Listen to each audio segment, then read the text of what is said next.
आपने कभी सोचा आपके क्लास में जब टीचर ने पूछा साइकोलॉजी एज अ सब्जेक्ट आपने क्यों लिया, तो लोगों के अलग अलग आंसर्स होते हैं।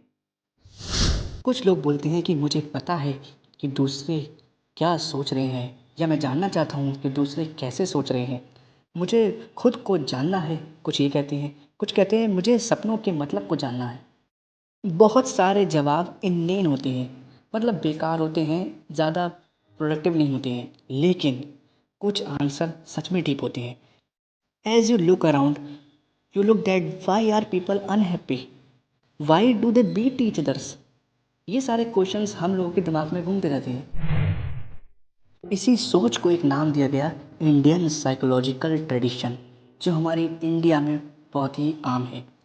उसमें कुछ लोग पूछते हैं कि why are people unhappy, people दुखी क्यों हैं, और वो उनके दुख को कम करने के लिए क्या कर रहे हैं, what change should they make for true happiness.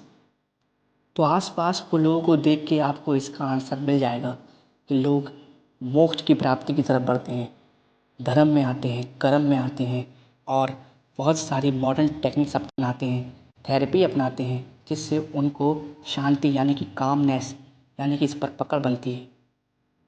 अभी अभी मैंने कहा कि थेरेपी थेरेपी एक मॉडर्न साइकोलॉजी में आती है, जिसको हम आगे डिस्कस करेंगे। कुछ लोग हमें डरावनी तस्वीर दिखाने की कोशिश करते हैं, जैसे टेररिस्ट अटैक।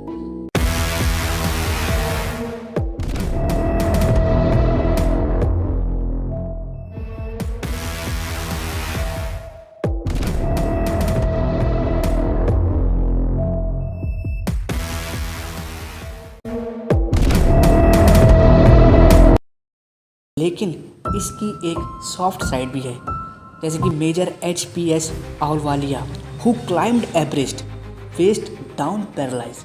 उनकी नीचे की बॉडी पैरालाइज थी, उसके बावजूद भी उन्होंने माउंट एवरेस्ट को क्लाइम किया। ये सारे सवाल हमें इनके ही जवाब जानना कि आखिर ये दो तरह की सोसाइटी हमारे एक कल्चर में कैसे एग्जिस्ट करती हैं।